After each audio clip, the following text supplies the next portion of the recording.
ನನಗೆ ಇವಾಗನೂ ಅರ್ಥ ಆಗ್ತಿಲ್ಲ ಎಲ್ಲಿ ಏನು ತಪ್ಪಾಯ್ತು ಅಂತ. ಮತ್ತು ಒಳ್ಳೆ ಮಗಳಾಗಿರೋದು ಅದರ ಫಲಿತಾಂಶ ಈ ಥರ ಬರುತ್ತೆ ಅಂತಲೂ ನಾನು ಅಂದ್ಕೊಂಡಿರಲಿಲ್ಲ. I have tried my level best to be a good daughter and to be a good sister and to be a good relative. ಅಂದರೆ ನಾನು ನಂದು ಲೆವೆಲ್ಗಿಂತ ಜಾಸ್ತಿಯೇ ಟ್ರೈ ಮಾಡಿದ್ದೇನೆ. ಒಂದು ಒಳ್ಳೆ ಮಗಳಾಗಲಿಕ್ಕೆ, ಒಂದು ಒಳ್ಳೆ ತಂಗಿ ಅಕ್ಕ ಆಗಲಿಕ್ಕೆ, ಒಂದು ಒಳ್ಳೆ ರಿಲೇಟಿವ್ ಆಗಲಿಕ್ಕೆ. ಇವರಿಗೆ ಅವರಿಂದ ರಿಟರ್ನ್ ಆಗಿ ನಾನೊಂದು ನೆಮ್ಮದಿ ಅಷ್ಟೇ ಕೇಳಿದ್ದು. ನೆಮ್ಮದಿ, ಶಾಂತಿ, ಒಂದು ಸರಿ ಇರುವ ಪ್ರೀತಿಯಿಂದ ತುಂಬಿಕೊಂಡಿರುವ ಮನೆ. ಅದನ್ನು ಬಿಟ್ಟರೆ ನಾನು ಜಾಸ್ತಿ ಏನು ಅವರಿಂದ ಕೇಳಲೂ ಇಲ್ಲ, ಎಕ್ಸ್ಪೆಕ್ಟು ಮಾಡಲಿಲ್ಲ. ಎಲ್ಲ ಹೇಳ್ತಾರಲ್ಲ, ಅಮ್ಮ ನನ್ನನ್ನು ಕಷ್ಟಪಟ್ಟು ಸಾಕಿದ್ದು ಅಂತ. ನಾನು ಅಮ್ಮನನ್ನು ಕಷ್ಟಪಟ್ಟಿಯೇ ಸಾಕಿದ್ದು.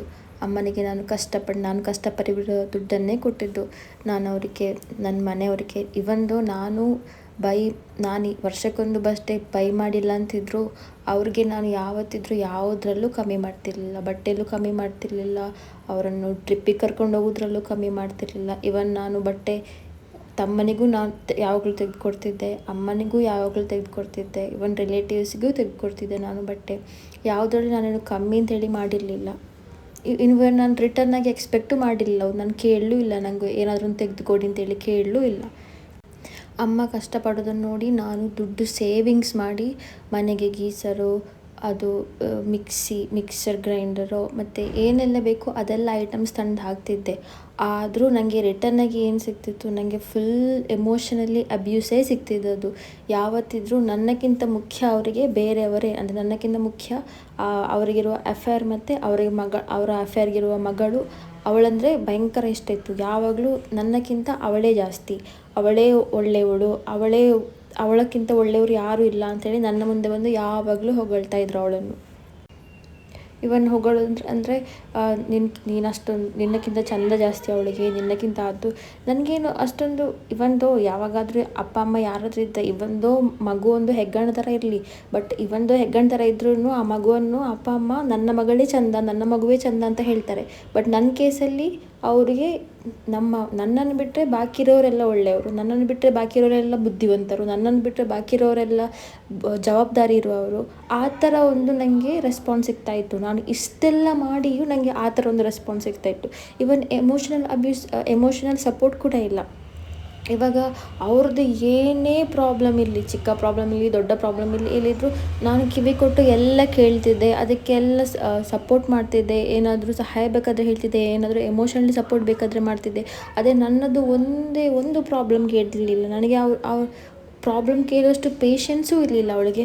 ಪ್ರಾಬ್ಲಮ್ ಏನಾದರೂ ನಾನು ಸ್ವಲ್ಪ ಸಣ್ಣ ಪುಟ್ಟ ಪ್ರಾಬ್ಲಮ್ ಹೇಳಿದರೆ ಅದಕ್ಕೆ ಮಸಾಲೆ ಹಾಕಿ ಬೇರೆಯವ್ರ ಹತ್ರ ಹೋಗಿ ಹೇಳೋದು, ಅಫೇರ್ ಹತ್ರ ಹೋಗಿ ಹೇಳೋದು. ಏನು ಇದು ಅವನು ಮತ್ತು ಅದನ್ನು ಉಲ್ಟಾ ಮಾಡಿ ಇವರಿಗೆ ಬಂದು ಹೇಳಿ ಅದನ್ನು ಫುಲ್ ದೊಡ್ಡ ಇಶ್ಯೂ ಮಾಡಿ ಆಮೇಲೆ ನನ್ನ ಕ್ಯಾರೆಕ್ಟರಿಗೆ ವಾಪಸ್ ತಂದು ಹಾಕೋದು, ಆ ಥರದ್ದೆಲ್ಲ ಮಾಡ್ತಾರೆ. ಅಂದರೆ ಏನಂತೇಳಿ ಹೇಗಂತೇಳಿ ಇದನ್ನು ಎಷ್ಟಂತೇಳಿ ಸಹಿಸ್ಕೊಳ್ಲಿಕ್ಕಾಗ್ತದೆ. ನಾನು ವರ್ಕ್ ಫ್ರಮ್ ಹೋಮ್ ಮಾಡ್ತಿರುವಾಗ ಬೆಳಗ್ಗೆ 3 ಗಂಟೆ 4 ಗಂಟೆ ತನಕ ಮನೆಯಲ್ಲೇ ಕೂತ್ಕೊಂಡು ಕೆಲಸ ಮಾಡ್ತಿದ್ದೆ. ಆವಾಗ ಅವರಿಗೆ ಅಷ್ಟು ಕಷ್ಟಪಟ್ಟು ಕೆಲಸ ಮಾಡ್ತಿರುವಾಗ ಅವರು ನನ್ನನ್ನು ನೀನು ಅಂತ ಸೂಳೆ ಮಾಡಿ ದುಡ್ಡು ಮಾಡೋದು ಅಂತ ಹೇಳಿ ಆ ಥರ ಹೇಳಲಿಕ್ಕೆ ಹೇಗೆ ಸಾಧ್ಯ ಆಗ್ತದೆ? ಕೋಪ ಎಲ್ಲರಿಗೆ ಬರ್ತದೆ. ಅದು ಕೋಪ ಬಂತು ಅಂತೇಳಿ ಬಾಯಿಗೆ ಬಂದಾಗೆ ಹೇಳಲಿಕ್ಕೆ ಹೇಗೆ ಸಾಧ್ಯ ಆಗ್ತದೆ? ಹಾಗೆ ನಾನು ಹೇಳಲ್ಲ, ಅವ್ರು ನಿಜವಾಗಿ ಅದೇ ಕೆಲಸ ಮಾಡ್ತಿದ್ದಾರೆ, ಹಾಗೆಂತೇಳಿ ನಾನು ಹೇಳಲಿಕ್ಕಾಗ್ತದ? ಹಾಗೆಂತೇಳಿ ನಾನು ಹೊಡಿಲಿಕ್ಕಾಗ್ತದ? ಅಲ್ಲ. ಆ ಥರ ಮಾಡಿದರೆ ನಾವು ವಿಲನ್ ಆಗ್ತೇವೆ. ಬಟ್ ಅವರು ಹೊಡೆದ್ರೆ, ಅವರು ಆ ಥರ ಕರೆದ್ರೆ ಅದು ತಾಯಿ ಅಷ್ಟೇ. ಯಾವತ್ತಿದ್ರೂ ಯಾರು ಅಬ್ಯೂಸ್ ಮಾಡ್ತಾರೆ ಅವರಿಗೆ ಸಪೋರ್ಟ್ ಮಾಡಲಿಕ್ಕೆ ಎಲ್ಲರೂ ಇರ್ತಾರೆ. ಯಾರು ಸರಿ ಇರ್ತಾರೆ ಅವರನ್ನು ಹರಾಜ್ ಮಾಡಲಿಕ್ಕೆ ಇನ್ನೂ ಜಾಸ್ತಿ ಜನ ಬರ್ತಾರೆ. ಅವರನ್ನು ನಾನು ಟ್ರಿಪ್ಪಿಗೆ ಕರ್ಕೊಂಡು ಹೋಗ್ತಿದ್ದೆ, ದೇವಸ್ಥಾನಕ್ಕೆ ಕರ್ಕೊಂಡು ಹೋಗ್ತಿದ್ದೆ, ಎಲ್ಲಾದರೂ ಹೋಗಬೇಕಂದ್ರೆ ಆಸ್ಪತ್ರೆಗೆ ಕರ್ಕೊಂಡು ಹೋಗ್ತಿದ್ದೆ, ಎಲ್ಲ ಕಡೆ ಕರ್ಕೊಂಡು ಹೋಗ್ತಿದ್ದೆ. ಏನು 1 ರೂಪಾಯಿನೂ ಕೇಳ್ತಿರ್ಲಿಲ್ಲ ನಾನು. ಆವಾಗ ಹಾಗಂತೇಳಿ ಆ ಥರ ಮಾಡಿ ಸಾಕಿದ್ದೆ ನಂದು ತಪ್ಪಾಯಿತಾ? ಅಂದರೆ ಅವರು ನನ್ನನ್ನು ಎಷ್ಟು ನೋಡಿಕೊಂಡಿದ್ದಾರೆ ಅದಕ್ಕಿಂತ ಜಾಸ್ತಿ ಜೋಪಾನ ಮಾಡಿ ನಾನು ನೋಡಿಕೊಳ್ತಿದ್ದೆ, ಅದಕ್ಕಿಂತ ಜಾಸ್ತಿ ನಾನು ಕೇರ್ ಮಾಡಿ ನೋಡಿಕೊಳ್ತಿದ್ದೆ, ಅದಕ್ಕಿಂತ ಜಾಸ್ತಿ ನಾನು ಸಪೋರ್ಟ್ ಮಾಡಿ ನೋಡ್ತಿದ್ದೆ. ಯಾವ ಥರ ಎಲ್ಲ ಸಪೋರ್ಟ್ ಮಾಡಿ ಆಗ್ತದೆ ಆ ಥರ ಎಲ್ಲ ಸಪೋರ್ಟ್ ಮಾಡ್ತಿದ್ದೆ. ಅಂದರೆ ಅದೆಲ್ಲ ಮಾಡಿದವರಿಗೆ ಜಾಸ್ತಿ ಆಯಿತಾ? ಅಥವಾ ಅವ್ರು ಅಂದ್ಕೊಂಡಿದ್ದಾರಾ ನನ್ನ ಬದುಕಿರೋದೇ ಅದಕ್ಕೋಸ್ಕರ ಅಂತೇಳಿ? ಪರವಾಗಿಲ್ಲ, ನಾನು ಅದನ್ನು ಮಾಡ್ತಿದ್ದೆ. ಹಾಗೆ ಅಂತೇಳಿ ಇವಾಗ ಹೊಡೆಯೋದು ಅದೆಲ್ಲ ಮಾಡೋದು ಸರಿಯಾ? ಒಂದು ಕೆಲಸ ಇಲ್ಲ ಅಂತ ಹೇಳುವಾಗ ಒಂದು ಏನಾದರೂ ಒಂದು ಚಿಕ್ಕ ಪುಟ್ಟ ಒಂದು ಊಟ, ನಾನು ಬೇರೆ ಏನು ಎಕ್ಸ್ಪೆಕ್ಟ್ ಮಾಡೋದಿಲ್ಲ. ನನಗೆ ಊಟ ಮಾಡಿದರೆ ನಾನು ಮಾಡಿದ ಊಟ ನನಗೆ ತಿನ್ನಲಿಕ್ಕೆ ಆಗೋದಿಲ್ಲ, ಅಷ್ಟೇ ಇರೋದು ನನಗೆ ಪ್ರಾಬ್ಲಮ್.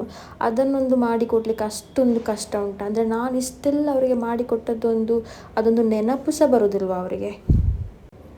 ಏನು ಅವರಿಗೆ ಅಫೇರ್ ಇರೋರು 24 ಗಂಟೆ ಅವರಿಗೆ ಊಟ ತಂದು ಹಾಕ್ತಾರೆ. ಹಾಗಿದ್ರೆ ಸ್ವಂತ ಮಗಳಿಗಿಂತ ಬೇರೆಯವರ ಮಾತೆ ಅವರಿಗೆ ಮುಖ್ಯ ಆಗಿ ಹೋಯ್ತಾ? ನಾವಿಷ್ಟೆಲ್ಲ ಅಮ್ಮನ ನೋಡಿಕೊಳ್ಳುವಾಗ ಈ ಥರ ಕೇಳುತ್ತಪ್ಪ, ಅಮ್ಮ ನೀವು ಇವ್ರ ಜೊತೆ ಮಾತಾಡೋದು ನಮಗೆ ಇಷ್ಟ ಆಗಲ್ಲ, ನೀವು ಮಾತಾಡಬೇಡಿ ಅಂತ ಹೇಳೋದು ಅದೊಂದು ತಪ್ಪಾಗ್ತದ? ನನ್ನನ್ನು ಹೊಟ್ಟೆ ಹಸಿವಾಗಿ ಬಳಲಿಸುವ ಹಾಗೆ ಮಾಡುವಾಗೆ ನಾನು ಇದುವರೆಗೆ ಯಾರಿಗೂ ಹೊರಗೆ ಆಗಲಿ ಮನೆಯ ಒಳಗೆ ಆಗಲಿ ಮನೆಯ ಹೊರಗೆ ಆಗಲಿ ಯಾರಿಗೂ ಅಷ್ಟೊಂದು ಅನ್ಯಾಯ ಮಾಡಲೇ ಇಲ್ಲ. ಅವರಿಗೆ ಇವಾಗ ಯಾವ ಥರ ಆಗಿದೆ ಅಂತಿದ್ರೆ, ಅವರು ಪ್ರೀತಿಯಲ್ಲಿ ಕಣ್ಣೇ ಕಾಣೋದಿಲ್ಲ. ಅವರೇ ದೊಡ್ಡದೇ, ಅವರ ಅಕ್ಕನೂ ಹಾಗೆ ಮಾಡಿದ್ದಾರಲ್ವ, ಹಾಗೆ ನಾನು ಹಾಗೆ ಮಾಡ್ತೇನೆ ಅಂತೇಳಿ ಅದೊಂದು ಒಣ ಧೈರ್ಯ. ಅವರಿದ್ದಾರೆ, ಬೇರೆಯವರಿದ್ದಾರೆ, ಅವ್ರ ಥರನೇ ಹೋಗ್ಬೋದು, ಅದೊಂದು ಒಣ ಧೈರ್ಯ ಆಗಿಬಿಟ್ಟು ಇವಾಗ ನಾವು ಬೇಡ ಅಂತ ಹೇಳಿದರೆ ಅದನ್ನು ಬೇಡ ಅಂತ ಓಕೆ, ನನ್ನ ಮಕ್ಕಳು ಹೇಳ್ತಿದ್ದಾರೆ, ನನಗೆ ಮಕ್ಕಳು ಇಷ್ಟೆಲ್ಲ ಸಹಾಯ ಮಾಡಿದ್ದಾರೆ, ಇಷ್ಟೆಲ್ಲ ತಂದೆಲ್ಲ ಕೊಟ್ಟಿದ್ದಾರೆ, ನಾನೊಂದು ಮಕ್ಕಳು ಹೇಳುವಾಗ ಕೇಳ್ತೇನೆ, ಅವ್ರಿಗೆ ಇಷ್ಟ ಹೇಳಿದರೆ ಬೇಡ. ಇವಾಗ ನಾರ್ಮಲಿ ಅಮ್ಮನವರು ಹಾಗೆ ಇರೋದು, ಅವ್ರಿಗೆ ಇಷ್ಟ ಹೇಳಿದರೆ ಓಕೆ, ಮಕ್ಕಳು ದೊಡ್ಡವರಾಗಿದ್ದಾರೆ, ಅವ್ರಿಗೆ ಇಷ್ಟ ಅಲ್ಲ ಅಂತಂದರೆ ಕಂಫರ್ಟೇಬಲ್ ಇಲ್ಲದಿದ್ದರೆ ಬೇಡ ಅಂತೇಳಿ. ಅದಿಲ್ಲ, ಅವರಿಗೆ ಅದನ್ನು ಕಂಟಿನ್ಯೂ ಮಾಡಲೇಬೇಕು. ಇವನ್ ಅದನ್ನು ಪ್ರೂವ್ ಮಾಡಿ ಅವರು ಮಾಡೋದು ಸರಿ ಅಂತೇಳಿ ಪ್ರೂವ್ ಮಾಡೋದಕ್ಕೆ ಬೇಕಾದ್ರೆ ನನ್ನ ಕ್ಯಾರೆಕ್ಟರ್ನ ಹಾಳು ಮಾಡುವಷ್ಟು ಕೆಟ್ಟ ಬುದ್ಧಿ ಅವರಿಗುಂಟು. ಯಾರಾದರೂ ಅದು ತಪ್ಪು ಅಂತ ಹೇಳಿದರೆ ಅದನ್ನು ತಿದ್ದಿಕೊಳ್ಳುವ ಬದಲು ಅವರು ಬೇರೆಯವರ ಮೇಲೆ ಇಲ್ಲದ ತಪ್ಪನ್ನು ಹೊರಿಸಿ ಅವರು ಮಾಡೋದನ್ನು ಸರಿ ಅಂತೇಳಿ ಪ್ರೂವ್ ಮಾಡಲಿಕ್ಕೆ ನೋಡ್ತಾರೆ. ಅದನ್ನು ಸಪೋರ್ಟ್ ಮಾಡಲಿಕ್ಕೆ 1 ಜನ ಅಲ್ಲ, 2 ಜನ ಅಲ್ಲ, ಇಡೀ ಫ್ಯಾಮಿಲಿಯವರೇ, ಅವರ ತಂಗಿಯವರು, ಅವರ ಅಕ್ಕನವರು, ಅವರ ತಾಯಿ ಮನೆಯವರು, ಇವನ್ ತಾಯಿ ಅವರ ಅಮ್ಮನ ಹತ್ರ ಹೇಳಿದೆ, ಅಜ್ಜಿ ಹತ್ರ ಹೇಳಿದೆ, ಅಜ್ಜಿ ಅಮ್ಮನಿಗೆ ಈ ಥರ ಅಫೇರ್ ಉಂಟಂತೇಳಿ. ಅಜ್ಜಿ ಎಂತಾಯ್ತು ಇದ್ರೆ ಅಂತ ಹೇಳಿ. ಮತ್ತು ಇವ್ರ ಹತ್ರ ಹೇಳಿದೆ, ಕಸಿನ್ಸ್ ಹತ್ರ ಹೀಗೆ ಉಂಟು, ಎಂತಾಯಿತು ಎಲ್ಲರಿಗೆ ಸಹ ಉಂಟಲ್ವ ಅಂತೇಳಿ ಅವ್ರು ಹೇಳ್ತಾರೆ. ಯಾರ ಹತ್ರ ಹೇಳಿ ಮತ್ತು ಬಾಕಿದವರು ಅದು ಇಲ್ಲವಿಲ್ಲ ನಿನಗೆ ಭ್ರಮೆ ಅಂತೇಳಿ. ಹಾಗೆ ನಮಗೇನು ಅಷ್ಟು ಗೊತ್ತಾಗೋದಿಲ್ವ? ಅಲ್ಲಿ ನಮ್ಮ ಮನೆ ನಮ್ಮ ಎದುರೇ ಮಾತಾಡ್ತಾರೆ, ನಮ್ಮ ಎದುರೇ ಅರ್ಧ ಗಂಟೆ 3/4 ಗಂಟೆ ಬೆಳಗ್ಗೆಯೂ ಸಂಜೆಯೂ ಮಾತಾಡ್ತಾ ಇರ್ತಾರೆ, ಅವನ ಜೊತೆ ಮಾತಾಡ್ತಿರ್ತಾರೆ. ಆವಾಗ ಅಷ್ಟು ಗೊತ್ತಾಗದಷ್ಟು ನಾವೆಂತ ಮುಟ್ಟಾಳ? ಅವರಿಗೆ ಮಾಡುವಾಗ ಇಲ್ದಿರುವ ನಾಚಿಕೆ ನನಗೆ ಹೇಳಲಿಕ್ಕೆ ಎಂತಕ್ಕೆ ಇರಬೇಕು? ಅವರಿಗೆ ಜಸ್ಟ್ ಎಂಜಾಯ್ ಮಾಡಲಿಕ್ಕೆ ಮಾತ್ರ ಇದ್ದರೆ ಸಾಕು, ಅದರ ಪರಿಣಾಮ ಸಹ ಗೊತ್ತಾಗಬೇಕು ಅವರಿಗೆ. ಅದು ಆ ಥರ ಮಾಡುವಾಗ ಅವರಿಗೆ ಏನೂ ಗೊತ್ತಾಗೋದಿಲ್ಲ. ಅದೇ ಆ ಥರ ಮಾಡಿದ್ದಾರೆ ಅಂತ ಬೇರೆಯವ್ರ ಹತ್ರ ಹೇಳುವಾಗ ಮಾತ್ರ ಅವರಿಗೆ ದೊಡ್ಡ ಇಶ್ಯೂ ಆಗ್ತದೆ ಅದು. ಅದೇ ನನಗೆ ಹೊಡೆಯುವಾಗ ಅವರಿಗೆ ಏನು ಅನಿಸೋದಿಲ್ಲ, ಆದರೆ ನಾನು ಹೋಗಿ ಹೇಳುವಾಗ ಬೇರೆ ಜನರ ಹತ್ರ ಅವ್ರು ನನಗೆ ಹೊಡಿತಿದ್ದಾರೆ ಅಂತೇಳಿ ಅದು ಮಾತ್ರ ಅವರದ್ದು ಮರ್ಯಾದೆ ಹೋಗ್ತದಂತೆ. ಹಾಗಿದ್ರೆ ಅದು ಹೊಡೆಯೋದು ಮರ್ಯಾದೆ ಹೋಗುವಂಥ ವಿಷಯ ಆಗಿದ್ದರೆ ಅವರು ಫಸ್ಟ್ ಆಫ್ ಆಲ್ ಯಾಕೆ ಮಾಡಬೇಕಿತ್ತು, ಯಾಕೆ ಹೊಡಿಬೇಕಿತ್ತು, ಯಾಕೆ ಬೇಡದೆಲ್ಲ ಹೇಳಬೇಕಿತ್ತು, ಯಾಕೆ ಅವರಿಗೆ ಬೇರೆ ಸಂಬಂಧ ಬೇಕಿತ್ತು, ಯಾಕೆ ಚಿತ್ರಹಿಂಸೆ ಕೊಡಬೇಕಿತ್ತು? ಒಳ್ಳೆಯದು ಕೆಲಸ ಮಾಡಲಿ, ನಾನು ಒಳ್ಳೆಯದನ್ನು ಅದು ಹೇಳ್ತೇನೆ ಬೇರೆಯವ್ರ ಹತ್ರ, ಅದನ್ನು ಯಾಕೆ ಮಾಡೋದಿಲ್ಲ ಅವರು? ಈಗ ನಾನು ನನ್ನ ತಮ್ಮ ಮತ್ತು ಅವನು ಎದುರಲ್ಲಿ ಬಂದರೆ ಅವರು ಗ್ಯಾರಂಟಿ ನಮ್ಮಿಬ್ಬರನ್ನು ಹೊರಗೆ ಹಾಕಿ ಅವನನ್ನೇ ಚೂಸ್ ಮಾಡ್ತಾರೆ. ಅದಂತೂ 100% ನಂಗೆ ಗ್ಯಾರಂಟಿ ಉಂಟು. ಇವನ್ ಮನೆ ಕಲಿಕೆ ಸಹ ನಾನು ಹೇಳಿದೆ, ಅವರು ಬಂದರೆ ನಾನು ಬರೋದಿಲ್ಲ ಅಂತೇಳಿ. ಅವರನ್ನು ಬಿಡಲಿಕ್ಕೆ ಆಗೋದಿಲ್ಲ, ನೀನು ಬರೈದ್ರೆ ನಿನ್ನ ಇಷ್ಟ, ಆ ಥರ ಹೇಳಿದರು. ಏನು ಮಾಡಲಿಕ್ಕಾಗ್ತದೆ? ನನಗೆ ಎಲ್ಲ ರೈಟ್ಸ್ ಇದೆ, ನನಗೆ ಕಂಫರ್ಟೇಬಲ್, ಯಾರ ಜೊತೆಗೆ ಕಂಫರ್ಟೇಬಲ್ ಆಗಿಲ್ಲ ಅಂತಿದ್ರೆ ಅಲ್ಲಿ ನಿಲ್ಲುವಂಥ ನನಗೆ ಯಾವುದೇ ಆದಂಥ ಫೋರ್ಸ್ಫುಲ್ ಯಾರೂ ಮಾಡೋಕ್ಕೆ ಸಾಧ್ಯನೇ ಇಲ್ಲ. ಬಟ್ ಇವರು ಫೋರ್ಸ್ ಮಾಡಿ ಎಲ್ಲರೆದ್ರು ನಾನು ಹೋಗ್ಬೇಕಂತ ಹೇಳ್ಬಿಟ್ಟು, ನಂಗೆ ಅನ್ಕಂಫರ್ಟೇಬಲ್ ಆದರೆ ಹೆಂಗೆ ಹೋಗೋಕ್ಕಾಗುತ್ತೆ ಅವ್ರ ಜೊತೆ ಎಲ್ಲ? ಅವರಿಗೆ ಮೇ ಬಿ ಕಂಫರ್ಟೇಬಲ್ ಇರ್ಬೋದು, ಆ ಥರ ಮಾಡಿ ಎಲ್ಲ ಅಭ್ಯಾಸ ಇರ್ಬೋದು. ಒಂದು ಫ್ಯಾಮಿಲಿ ಹಾಳು ಮಾಡಲಿಕ್ಕೆ ಈತದವರು ಯಾರಾದರೂ ಒಬ್ಬರು ಇದ್ದರೆ ಸಾಕು. ನಾವು ಎಷ್ಟೇ ಟ್ರೈ ಮಾಡಲಿ, ಎಷ್ಟೇ ಪಾಪ ಆಗಿರಲಿ, ಅದನ್ನು ಅವರು ಹಾಳು ಮಾಡಿ ಹಾಕ್ತಾರಷ್ಟೇ ಹೊರತು ಅದನ್ನು ಜೋಡಿಸುವ ಕೆಲಸ ಯಾವತ್ತೂ ಮಾಡಿಲ್ಲ. ಇವನ್ ಪೊಲೀಸ್ ಸ್ಟೇಷನಲ್ಲೂ ಹಾಗೆ ಹೇಳಿದರು, ನೀವೊಂದು ಅಮ್ಮ ಅಲ್ವಾ, ಇಬ್ಬರು ಮಕ್ಕಳ ಮಧ್ಯೆ ಯಾಕೆ ಜಗಳ ತಂದಾಗ್ತೀರಾ? ನೀವೊಂದು ಅಮ್ಮ ಅಲ್ವಾ, ನಿಮಗೆ ಬೇರೆಯವರು ಮುಖ್ಯವಾ ಅಲ್ಲ ಸ್ವಂತ ಮನೆಯವರು ಮುಖ್ಯವಾ ಅಂತ ಎಷ್ಟು ಕನ್ವಿನ್ಸ್ ಮಾಡಲಿಕ್ಕೆ ನೋಡಿದರು. ಇಲ್ಲವೇ ಇಲ್ಲ. ಅವರಿಗೊಂದು ಇವನ್ ಎಲ್ಲ ಪೊಲೀಸ್ನವರು ಬಂದು ಕನ್ವಿನ್ಸ್ ಮಾಡಲಿಕ್ಕೆ ಹೇಳಿದರು, ಯಾಕೆ ಎಷ್ಟು ಚಿತ್ರಹಿಂಸೆ. ಇವನ್ ಮೀಡಿಯೇಷನಲ್ಲಿ ಲಾಯರ್ ಕೂಡ ಹೇಳಿದರು, ಯಾಕೆ ನೀವು ಸ್ವಂತ ಮನೆ, ನಿಮಗೆ ಕೈ ಸರಿ ಉಂಟಲ್ವಾ, ಕಾಲು ಸರಿ ಉಂಟಲ್ವಾ, ಮತ್ತು ಯಾಕೆ ನೀವು ಒಬ್ಬರಿಗೆ ಅನ್ಯಾಯ ಮಾಡ್ತೀರಾ, ಯಾಕೆ ಒಬ್ಬರಿಗೆ ಹಿಂಸೆ ಕೊಡ್ತೀರಾ, ನಿಮ್ಮ ಸ್ವಂತ ಮಗಳಲ್ವ, ಏನಕ್ಕೆ ಅವಳಿಗೆ ಹಿಂಸೆ ಕೊಡ್ತೀರಾ ಅಂತ ಕೇಳುವಾಗ ಅವರಿಗೆ ಅದು ಕಿವಿಗೆ ಬೀಳುವುದೇ ಇಲ್ಲ. ಅವರಿಗೆ ಮೈಂಡಲ್ಲಿರೋದು ಒಂದೇ, ಹೇಗಾದರೂ ಮಾಡಿ ನನ್ನನ್ನು ಕೆಟ್ಟದಾಗಿ ಮಾಡಿಸಿ, ಅವರು ಸರಿಯಾಗಿ ಮಾಡಿಸಿ ಅವನ ಜೊತೆ ಮಾತಾಡ್ತಾನೆ ಇರಬೇಕು 24 ಗಂಟೆ, ಅಷ್ಟೇ ಅವ್ರದ್ದು ಇಂಟೆನ್ಷನ್ ಇರೋದು. ಸೊ ಇವಾಗ ಬಂದು ಲಾಯರ್ ಏನೇ ಹೇಳಲಿ, ಬಂದು ಪೊಲೀಸ್ನವ್ರು ಏನೇ ಹೇಳಲಿ, ಬಂದು ಒಳ್ಳೆ ಮಾತು ಯಾರಾದರೂ 4 ಮಾತು ಒಳ್ಳೆಯದಾಡಲಿ, ಅದು ಅವರಿಗೆ ತಪ್ಪಾಗೇ ಕಾಣ್ತದಷ್ಟೇ ಹೊರತು ಅವರಿಗೆ ಸರಿಯಾಗಿ ಕಾಣಲಿಕ್ಕೆ ಸಾಧ್ಯವೇ ಇಲ್ಲ. ಅದು ಅವರದ್ದು ತಾಯಿ ಮನೆ ಫ್ಯಾಮಿಲಿಯವರಿಗಂತೂ ಮೊದಲೇ ಬುದ್ಧಿ ಇಲ್ಲ, ಅವ್ರದ್ದಂತೂ ಫುಲ್ಲು ಸಪೋರ್ಟು. ಅವರಿಗೆ ಬೇಕಾಗ್ತದಲ್ಲ, ಅವರಿಗೆ ಅದು ಸಾಮಾನು ತಗೊಂಡು ಹೋಗ್ಲಿಕ್ಕೆ ಇಲ್ಲಿಂದ ಮನೆಯಿಂದ ಅವರಿಗೆ ದುಡ್ಡು ಬೇಕಾದರೆ ಸಿಗ್ತದೆ, ಮತ್ತು ಅವರಿಗೆ ಏನಾದರೂ ಸೈನ್ ಬೇಕಾದರೆ ಸಿಗ್ತದೆ. ಅದಕ್ಕೋಸ್ಕರ ಅವರು ಅಂತೂ ಫುಲ್ ಅವರಿಗೆ ಸಪೋರ್ಟ್ ಮಾಡ್ತಾರೆ, ಅದು ಬೇರೆ ವಿಷಯ. ಇವನ್ ಅವರು ಬಂದು ನಾನು ಕೊಲೆ ಮಾಡಿದ್ರು ಅವ್ರು ಹೇಳ್ತಾರೆ, ಹಾಂ ನೀವು ಕರೆಕ್ಟೇ ಮಾಡಿದ್ರಿ ಶಾರದಕ್ಕ, ನೀವು ಮಾಡಿದ್ದೇ ಕರೆಕ್ಟ್ ಉಂಟು ಅಂತೇಳಿ. ಅವರಿಗೆ ಒಟ್ರಾಸಿ ಅವರ ಮನೆ ಉದ್ಧಾರ ಆದರೆ ಆಯಿತು, ನಮ್ಮ ಮನೆ ಹಾಳಾದರೂ ಪರವಾಗಿಲ್ಲ. ನಮ್ಮ ಮನೆ ಬಂದು ಹಾಳು ಮಾಡಲಿಕ್ಕೆ ನೋಡೋದವರು. ಯಾವಾಗ ಅಮ್ಮ ಸರಿ ಇದ್ರು ಆವಾಗ ಓಕೆ, ಯಾವಾಗ ಸ್ವಲ್ಪ ಆಚೆ ಆಯಿತು ಆವಾಗ ಎಲ್ಲ ಅಟ್ಯಾಕ್ ಮಾಡಲಿಕ್ಕೆ ಬಂದದ್ದು. ಅಷ್ಟು ದಿನ ಕಾಯ್ತಾಯಿದ್ರು ಯಾವ ಥರ ಹೇಗೆ ಅಟ್ಯಾಕ್ ಮಾಡಬೇಕು ಅಂತೇಳಿ. ಒಂದು ಸಲ ಸಪೋರ್ಟ್ ಇಲ್ಲ ಅಂತ ಗೊತ್ತಾಗುವಾಗ ಅದೇ ಮೊಮೆಂಟಿಗೆ ಬಂದು ಅಟ್ಯಾಕ್ ಮಾಡಲಿಕ್ಕೆ. ಅವರಿಗೊಂದು ಬುದ್ಧಿ ಹೇಳಿ ಸರಿ ಮಾಡಲಿಕ್ಕೆ ಆಗೋದಿಲ್ವಾ? ಇಷ್ಟು ದೊಡ್ಡ ಮಕ್ಕಳಿದ್ದಾರೆ, ನಿಮಗೆ ಯಾಕೆ ಬೇರೆ ಸಂಬಂಧ ಬೇಕು? ಅವನ ಜೊತೆ ಮಾತಾಡೋದು ಬೇಡ, ಅವನ ಮನೆಗೆ ಕೆಲಸಕ್ಕೆ ಹೋಗೋದು ಬೇಡ ಅಂತಿದ್ರೆ ಮಕ್ಕಳು ಹೇಳಿದರೆ ಹೋಗಬೇಡಿ. ಅವನ ಹತ್ರ ಫೋನಲ್ಲಿ 24 ಗಂಟೆ ಮಾತಾಡೋದು ಬೇಡ ಅಂತಿದ್ದರೆ ನೀವು ಮಾತಾಡಬೇಡಿ ಅಂತ ಹೇಳುವಷ್ಟು ಬುದ್ಧಿವಾದ ಹೇಳುವಷ್ಟು ಅವರ ಅಕ್ಕನವರಿಗಾಗಲಿ ಅವರ ತಾಯಿ ಮನೆಯವರಿಗಾಗಲಿ ಅಷ್ಟು ಬೋಧ ಇಲ್ವಾ? ಅವರು ಅದನ್ನು ಮಾಡೋದಿಲ್ಲ. ಅದರ ಬದಲು ಏನು ಮಾಡ್ತಾರೆ ಅಂತಿದ್ರೆ ನನಗೆ ಹುಚ್ಚ ಅಂತೇಳಿ ಇಡೀ ಹೇಳಿಕೊಂಡು ಹೋಗ್ತಾರೆ. ಅದು ಮಾಡಲಿಕ್ಕೆ ಅವ್ರಿಗೆ ಗೊತ್ತುಂಟು, ಯಾಕಂದರೆ ಅದು ಸುಲಭ ಅಲ್ವಾ? ನನ್ನ ತಮ್ಮನಿಗೆ ಮಾತ್ರ ಯಾವ ಥರ ಬುದ್ಧಿ ಬಂದಿದೆ ಅಂತ ನನಗಂತೂ ಗೊತ್ತಿಲ್ಲ. ಅವನೇ ನನಗೆ ಹೇಳಿದ್ದು, ಅವರು 24 ಗಂಟೆ ಫೋನಲ್ಲಿ ಮಾತಾಡ್ತಾರೆ, ನಾನು ಸಹ ಕೇಳಿದ್ದೇನೆ ಫೋನಲ್ಲಿ ಮಾತಾಡೋದು, ಮತ್ತು ಅಲ್ಲಿ ಲೂಬದ್ದು ಬಾಟ್ಲು ಉಂಟಂತೇಳಿ ಅವನೇ ನನಗೆ ತೋರಿಸಿಕೊಟ್ಟ. ಅವನೇ ನನಗೆ ಹೇಳಿದ ಈ ಥರ ಎಲ್ಲ ಉಂಟು ಅಂತೇಳಿ. ಅವನೇ ಜಗಳ ಸ್ಟಾರ್ಟ್ ಮಾಡ್ತಾನೆ, ಅಮ್ಮನಿಗೆ ಹೋಗಿ ಬೈತ್. ಅವನೇ ನನ್ನ ಹತ್ರ ಬಂದು ಹೇಳಿದ್ದು, ನಾವು ಪೊಲೀಸ್ ಸ್ಟೇಷನಿಗೆ ಹೋಗುವ, ಅವನನ್ನು ಬಾಯಿಕಟ್ಟೆಯಿಂದ ಕರೆಸಿಕೊಂಡು ಬರುವ, ಅವರ ಮಕ್ಕಳನ್ನು ಹೆಂಡತಿಯನ್ನು ಕರೆಸಿಕೊಂಡು ಬರುವ, ಅವ್ರ ಹತ್ರ ಹೇಳುವ ಈ ಥರ ಸಂಬಂಧ ಉಂಟು, ಈ ಥರ ಇನ್ನು ಮಾತಾಡಬಾರ್ದು ಅಂತೆಲ್ಲ ಹೇಳುವ ಅಂತೆಲ್ಲ ನನ್ನ ತಲೆಗೆಲ್ಲ ಹಾಕಿದವ. ಮತ್ತು ಲಾಸ್ಟಿಗೆ ಆಗುವಾಗ ಅವನೇ ತಿರುಗಿದ. ಇಷ್ಟೊಂದು ಮೂರ್ಖರನ್ನಂತೂ ನಾನೆನ್ನೂ ನೋಡಲಿಲ್ಲ. ಇಬ್ಬರನ್ನು ಜಗಳ ಮಾಡಿಸೋದು ಮತ್ತು ಲಾಸ್ಟಿಗೆ ಅವನದು ಅಡ್ವಾಂಟೇಜ್ ತಗೊಳ್ಳಿಕ್ಕೆ ನೋಡೋದು. ಅವನಿಗೆ ಅಷ್ಟು ತಾಕತ್ತಿಲ್ಲದಿದ್ದರೆ ಮತ್ತೆಂತಕ್ಕೆ ನನ್ನ ಹತ್ರ ಬಂದು ಹೇಳಬೇಕಿತ್ತು, ಈ ಥರ ಅಫೇರ್ ಉಂಟು, ನಾವು ಪೊಲೀಸ್ ಸ್ಟೇಷನಿಗೆ ಹೋಗುವ, ಅವರದ್ದನ್ನು ಅಫೇರನ್ನೆಲ್ಲ ಎಲ್ಲರ ಹತ್ರ ಹೇಳುವ, ಆ ಥರ ನನ್ನ ಹತ್ರ ಎಂತ ಕೇಳಬೇಕಿತ್ತು? ಅವನಿಗೆ ಅಷ್ಟು ಧೈರ್ಯ ಇಲ್ಲ ಇದ್ದರೆ ಅವರಿಗೆ ಫ್ಯಾಮಿಲಿ ಮುಂದೆ ನನ್ನೆದುರು ಮಾತ್ರ ಫ್ಯಾಮಿಲಿ ಅವರ ತಾಯಿ ಮನೆ ಫ್ಯಾಮಿಲಿಗೆ ಬೈತಾನೆ, ಮತ್ತು ಲಾಸ್ಟಿಗೆ ಆಗುವಾಗ ಅವರೊಟ್ಟಿಗೆ ಹೋಗ್ತಾನೆ. ಹಾಗಿದ್ರೆ ನನ್ನೆದುರು ಮಾತ್ರ ಅವನದ್ದು ಇದು ಗಂಡಸ್ತನ ಇರೋದು, ಬಾಕಿದ್ದವರೆದುರು ಅವನದಿಲ್ಲವಾಗಿದ್ದರೆ? ಸಂಬಂಧಿಕರಿಗೆ ಬೋಧ ಇಲ್ಲ ಅಂತ ಹೇಳುವ, ಇವನಿಗಾದರೆ ಸಹ ಬೋಧ ಇಲ್ವಾ? ಅವ್ನು ನೋಡಲಿಲ್ವಾ ಫೋನಲ್ಲಿ ಮಾತಾಡೋದು? ಅವ್ನು ನೋಡಲಿಲ್ವಾ ಅವ್ನ ಮನೆಗೆ ಬರೋದು? ಅವನು ನೋಡಲಿಲ್ವಾ ಇಲ್ಲಿ ಲೂಬೆಲ್ಲ ಇರೋದು, ಲೂಬಿನ ಬಾಕ್ಸೆಲ್ಲ ಇರೋದು? ಅವನು ಕೇಳಲಿಲ್ವಾ ಎಂತ ಇದು ಅಂತ ಹೇಳಿ? ಆವಾಗ ಆದ ಕಾನ್ವರ್ಸೇಷನ್ ಎಲ್ಲ ಅವನಿಗೆ ಗೊತ್ತಿಲ್ವಾ? ಅಷ್ಟು ಗೊತ್ತಿದ್ದು ಸಹ ಅವನ ಸಂಬಂಧ ಇಲ್ಲ, ನಾನೇ ಸುಳ್ಳು ಹೇಳ್ತೇನೆ ಅಂತ ಹೇಳುವಷ್ಟು ಅವನಿಗೆ ಮಂದ ಬುದ್ಧಿ ಇದ್ದರೆ ಎಂತ ಮಾಡಲಿಕ್ಕೆ ಸಾಗೋದಿಲ್ಲ. ಅದಿರಲಿ, ನನ್ನ ಇದು ಸಾಮಾನೆಲ್ಲ ನಂದು ಲ್ಯಾಪ್ಟಾಪ್ ಎಲ್ಲ ಅಡಗಿಸಿಡೋದು, ಟ್ಯಾಬೆಲ್ಲ ಅಡಗಿಸಿಡೋದು, ಮತ್ತು ನನ್ನದು ಏನೆಲ್ಲ ಇರುತ್ತೆ ಅದನ್ನೆಲ್ಲ ಅಡಗಿಸಿಡೋದು. ಇವನ್ ಅವರು ಹೊಸ ಮಿಕ್ಸಿ ತಂದರೆ ಅದನ್ನು ಹೋಗಿ ಅಡಗಿಸಿ ಇಡೋದು, ಅಕ್ಕಿ ಅಡಗಿಸಿಡೋದು, ಊಟ ಅಡಗಿಸಿಡೋದು, ಊಟ ಅವರು ಮಾಡಿ ಅವರು ಮಾತ್ರ ತಿನ್ನೋದು. ಇದೆಲ್ಲ ಒಂದು ಎಂಥ ಬಿಹೇವಿಯರ್? ಇದೆಲ್ಲ ಒಂದು ಸ್ವಂತ ಅದು ಇವನ್ ಪೊಲೀಸ್ನವರು ಸಹ ಕೇಳಿದರು, ಇದೆಲ್ಲ ಎಂಥ ಬಿಹೇವಿಯರ್? ಈ ಥರ ಒಂದು ಬಿಹೇವ್ ಮಾಡಲಿಕ್ಕೆ ಉಂಟ? ಸ್ವಂತ ಮನೆಯ ಮಗಳಲ್ವ, ಬೇರೆಯವರ ಮಕ್ಕಳೇನಲ್ಲಲ್ಲ, ಸ್ವಂತ ಮನೆಯಲ್ಲಿ. ಇದು ನಾನು ಅಂತ ನನ್ನ ಮನೆಯಲ್ಲಿ ಇರ್ತೇನೆ ಅಂತೇಳಿ ಅಪ್ಪ ಮನೆಗೆ ಬಂದರು ಅಂತೇಳಿ ಅವರು ಕಂಪ್ಲೇಂಟ್ ಕೊಟ್ಟದಂತ ಹೇಳಿದರೆ ಅಂತ ಯಾರೋ ಗೊತ್ತಿಲ್ಲದವರು ಮನೆಯಲ್ಲಿದ್ದಾರೆ ಅಂತೇಳಿ. ಇದು ಇವನ್ ಪೊಲೀಸ್ನವರಿಗೆ ಸಿಟ್ಟು ಬಂತು, ಅವರು ಸಾರಿ ಬೈದರು ಅವರಿಗೆ. ಇದು ಎಂತ ಇವರಿಬ್ಬರು ನಿಂಗೆ ಗೊತ್ತಿಲ್ಲದವರ? ಇವರು ನಿನ್ನ ಸ್ವಂತ ತಂಗಿ ಸ್ವಂತ ಅಕ್ಕ ಬಂದು ಸ್ವಂತ ಅಕ್ಕನ ಹತ್ರ ನೀನು ಹೇಗೆ ಅವರು ಕರೆಂಟ್ ಕದೀತಾಳೆ ಅಂತೇಳಿ ಕಂಪ್ಲೇಂಟ್ ಕೊಡಲಿಕ್ಕಾಗ್ತದೆ? ಹೇಗೆ ನೀನು ಇಲ್ಲಿ ಬಂದು ಯಾರೋ ಪರಿಚಯ ಇಲ್ಲದವರು ಮನೆಗೆ ಬಂದು ನುಗ್ಗಿದ್ರು ಅಂತ ಹೇಳಲಿಕ್ಕಾಗ್ತದೆ? ಸ್ವಂತ ಮನೆಯವರನ್ನು ಎದುರು ಈ ಥರ ಕಂಪ್ಲೇಂಟ್ ಕೊಡೋದಂತೇಳಿ ಪೊಲೀಸ್ನವರು ಸರಿ ಬೈದರು ಅವರಿಗೆ.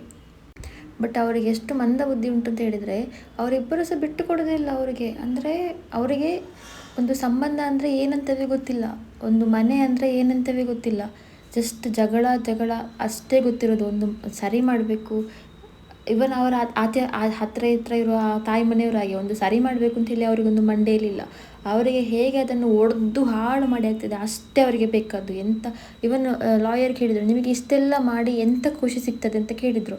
ಅವ್ರು ಹೇಳಿದ್ರು, ನಮಗೆ ಖುಷಿ ಸಿಗ್ತದೆ ಅಂತೇಳಿ, ಅವಳಿಗೆ ಉಪದ್ರ ಕೊಟ್ಟರೆ ನಮಗೆ ಖುಷಿ ಸಿಗ್ತದೆ ಅಂತ ಆ ಥರ ರೆಸ್ಪಾನ್ಸ್ ಕೊಡ್ತಾರೆ. ಈ ಥರದವರು ಯಾವ ಥರದ ಮೆಂಟಾಲಿಟಿ ಇದೆ ಅವರಿಗೆ? ನನ್ನ ಸ್ವಂತ ತಮ್ಮವೇ ಹೇಳಿದ್ದು, ಅವಳಿಗೆ ಉಪದ್ರ ಕೊಟ್ಟರೆ ನನಗೆ ಖುಷಿ ಆಗ್ತದೆ ಅಂತೇಳಿ ಅವನು ಹೇಳಿದ. ಅವರ ತಾಯಿ ಮನೆಯವರದ್ದು ಹಾಳಾಗಿ ಹೋದರು. ಅವರದ್ದು ಮುಂಚೆನೇ ಅವ್ರದ್ದು ಅಜ್ಜಿ ಮಾವ ಮತ್ತು ಮಗಳ ಸುಸ್ಮಿತನ ಹತ್ರ ಜಗಳ ಮಾಡಿ ಅವರು ಬಾವಿಗೆ ಬಿದ್ದು ಹಾಗೆ ಹೀಗೆಲ್ಲಾಗಿ ಲಾಸ್ಟಿಗೆ ಆತ್ಮಹತ್ಯೆ ಮಾಡಿ ಹೋದರು. ಇವಾಗ ಅವರ ಮನೆ ಒಡೆದಾಯ್ತು, ಇವಾಗ ನನ್ನ ಮನೆ ಹೊಡಿಲಿಕ್ಕೆ ಬರ್ತಿದ್ದಾರೆ. ಅವರದೊಂದು ಬೇರೆ, ಅಜ್ಜಿ ಮನೆಗೆ ಬಂದು ಅವರದೊಂದು ಬೇರೆ ಟಾರ್ಚರ್. ಯಬ್ಬ ಎಂತೆಲ್ಲ ಟಾರ್ಚರ್ ಅವರಿಬ್ಬರದ್ದು, ಮೂವರು ಸೇರಿದರೆ ಹೇಳಲಿಕ್ಕೆ ಆಗೋದಿಲ್ಲ. ವಿಡಿಯೋ ಎಂತ ಸಹ ಮಾಡಲಿಕ್ಕೆ ಆಗೋದಿಲ್ಲ. ಇದು ಅಲ್ಲಿ ಕೂತ್ಕೊಳ್ಳಿಕ್ಕೆ ಆಗೋದಷ್ಟು ಟಾರ್ಚರ್ ಕೊಡ್ತಾಯಿದ್ರು ಮೂವರು ಸೇರಿಸಿ. ಏನು ಕಡಿಮೆ ಇಲ್ಲ ಮೂವರು, ಅಜ್ಜಿ ಅಮ್ಮ ಮತ್ತು ತಮ್ಮ ಆದರೂ ಅಷ್ಟೊಂದು ಇದು ಮಾಡ್ತಿರಲಿಲ್ಲ. ಅವರಿಬ್ಬರು ಭಯಂಕರ, ಅವರದ್ದು ಮರಳುಗಟ್ಟೋದಿತ್ತು.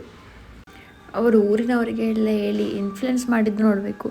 ಎಂತೆಲ್ಲ ಸುಳ್ಳು ನನ್ನ ಬಗ್ಗೆ ಹೇಳಿ ಯಾವ ಥರ ಎಲ್ಲ ಇನ್ಫ್ಲುಯೆನ್ಸ್ ಮಾಡಿದ್ದಾರೆ ಅಂತೇಳಿ. ಅದನ್ನು ನಂಬುವವರಿಗೆ ಇನ್ನೂ ಸಹ ಬುದ್ಧಿ ಇಲ್ಲ. ಏನೇ ಆಗಲಿ ಹೇಳಬೇಕು ಅನ್ನಿಸ್ತೆ ಹೇಳಿದೆ. ಅರ್ಥ ಆಗುವ 2-3 ಜನರಿಗೆ ಅರ್ಥ ಆದರೂ ಸಾಕು. ಬಾಕಿ ಇರೋರೆಲ್ಲ ಹೊಟ್ಟೆ ಕಿಚ್ಚಲ್ಲಿ ಜಲಸಲ್ಲಿ ಏನಾದರೂ ಮಾಡಿಕೊಂಡು ಸಾಯಲಿ. ಇನ್ನೂ ಬುದ್ಧಿ ಬರಲಿಲ್ಲ ಅಂತಿದ್ರೆ ಇನ್ನು ಮುಂದೆ ಬುದ್ಧಿ ಬರಲಿಕ್ಕೆ ಉಂಟಾ? ಬಟ್ ನಾನು ಎಂಟೈರ್ ಲೈಫಲ್ಲಿ ಊಟ ಕೊಡದಿರುವಂತಹ ಇಷ್ಟೊಂದು ಕೆಟ್ಟ ಅಮ್ಮನನ್ನು ನಾನು ನೋಡಿರಲಿಕ್ಕಿಲ್ಲ. ಮತ್ತು ಮಗಳನ್ನು ಇದು ಸೂಳೆ ಅಂತೇಳಿ ಕರೆಯುವಂತಹ ಕೆಟ್ಟ ಅಮ್ಮನನ್ನು ನಾನು ನೋಡಿರಲಿಕ್ಕಿಲ್ಲ. ಮಗಳಿಗೆ ಈ ಥರ ಹೊಡೆಯುವ ಒಂದು ಕೆಟ್ಟ ಅಮ್ಮನನ್ನು ನಾನು ನೋಡಿರಲಿಕ್ಕಿಲ್ಲ. ಇಷ್ಟೊಂದು ಮಗಳಿಗೊಂದು ಅನ್ಯಾಯ ಮಾಡುವ ಕೆಟ್ಟ ಅಮ್ಮನನ್ನು ನಾನು ಇದುವರೆಗೆ ನೋಡಿರಲಿಕ್ಕಿಲ್ಲ. ಇವರಿಗೆ ನಾವು ಮಾಡಿದ್ದು ಅಹಂಕಾರ ಜಾಸ್ತಿಯಾಗಿದೆ, ನಾವು ಕೊಟ್ಟದ್ದು ಜಾಸ್ತಿಯಾಗಿದೆ, ನಾವು ಪ್ರೀತಿ ಮಾಡಿದ ಅಹಂಕಾರ ಜಾಸ್ತಿಯಾಗಿದೆ, ನೋಡಿಕೊಳ್ಳುವ ರೀತಿಯಲ್ಲಿ ಅಹಂಕಾರ ಜಾಸ್ತಿಯಾಗಿದೆ. ಏನು ಮಾಡಿದರೂ ಅವರಿಗೆ ಮಾಡಬೇಡಿ ಅಂತ ಹೇಳ್ತಿರ್ಲಿಲ್ಲ, ಎಲ್ಲದನ್ನು ಮಾಡಿ ಅಂತ ಹೇಳಿ ಇವಾಗ ಇದನ್ನು ಸಹ ಮಾಡಲಿಕ್ಕೆ ಸ್ಟಾರ್ಟ್ ಮಾಡಿದ್ರು. ಅವರು ಮಾಡಿದರೂ ಪರವಾಗಿಲ್ಲ, ನಮ್ಮನ್ನು ಸಹ ಮಾಡಬೇಕಂತ ಹೇಳಿದರೆ ನಾವೆಂತ ಮಾಡೋದು? ಅವರಿಗೆ ಮರ್ಯಾದೆ ಇಲ್ಲ ಅಂತೇಳಿ ನಮಗೆ ಸಹ ಮರ್ಯಾದೆ ಇಲ್ಲದಾಗ್ತದ? ಅವರಲ್ಲಿ ಎದುರು ಬರುವಾಗ ನಾವು ಹೊರಟಿಗೆ ಎಂತೆಲ್ಲ ಮಾತಾಡ್ತಾರೆ ಅಂತಿದ್ರೆ ಅಬ್ಬಾ, ನೀವೆಲ್ಲ ಕೇಳಿದರೆ ನಿಮಗೆ ನಂಬಲಿಕ್ಕೆ ಸಾಧ್ಯ ಇಲ್ಲ. ಆ ಥರದ ಮಾತೆಲ್ಲ ಆಡ್ತಾರೆ. ಅದೇ ಹೇಳ್ತಾರಲ್ಲ, ಮನೆಗೆ ಮಾರಿ ಊರಿಗೆ ಉಪಕಾರಿ ಅಂತ. ಊರಿನವರ ಮುಂದೆ ಭಯಂಕರ ಒಳ್ಳೆ ಜನ, ಮನೆಯಲ್ಲಿದ್ದವರಿಗೆ ಮಾತ್ರ ಗೊತ್ತುಂಟು ಎಂಥ ಅವಸ್ಥೆ, ನರಕದ ಅವಸ್ಥೆ ಅಂತೇಳಿ. ಇವಾಗ ನಾನು ಈ ಥರ ಮಾತಾಡಿ ಎಲ್ಲ ಹೇಳಿಲ್ಲ ಅಂತಿದ್ರೆ ನಮ್ಮ ಮತ್ತು ಅವಳನ್ನು ಇಟ್ಕೊಂಡವ ಇಬ್ಬರು ಸೇರಿಸಿ ನನ್ನನ್ನು ಹುಚ್ಚಾಸ್ಪತ್ರೆಗೆ ಸೇರಿಸ್ತಿದ್ರು. ಇಲ್ಲ ನನ್ನನ್ನು ಹೊಡೆದು ನನ್ನನ್ನು ಕೊಲೆ ಮಾಡ್ತಿದ್ರು. ಅಷ್ಟೇ ಹೊರತು ಬೇರೆ ಎಂತ ಆಗ್ತಿರಲಿಲ್ಲ. ಈಗ ಮಾತಾಡಿದ್ರಲ್ಲೇ ಸ್ವಲ್ಪ ಆದರೂ ನಾನು ಜೀವಂತ ಆಗಿದ್ದೇನೆ, ನಾನು ಹುಚ್ಚಾಸ್ಪತ್ರೆಗೆ ಹೋಗೋದೇ ಇದ್ದೇನೆ. ಇಲ್ಲದ್ರೆ ಅವರು ಇಟ್ಕೊಂಡವ ಮತ್ತು ಇಬ್ಬರು ಸೇರಿಸಿ ನನಗೆ ಒಂದು ಅವಸ್ಥೆ ಮಾಡ್ತಿದ್ರು. ಇವನ್ ನಾನು ಫೋನಲ್ಲಿ ಅವರು ಹೊಡಿವಾಗ ನನಗೆ ತುಂಬ ಭಯ ಆಯಿತು. ಯಾಕೆಂತಿದ್ರೆ ಅವರಿಗೆ ಕತ್ತಿಯಲ್ಲಿ ರಕ್ತ ಬರುವಾಗೆಲ್ಲ ಮಾಡಿ ಅಭ್ಯಾಸ ಎಲ್ಲ ಉಂಟು.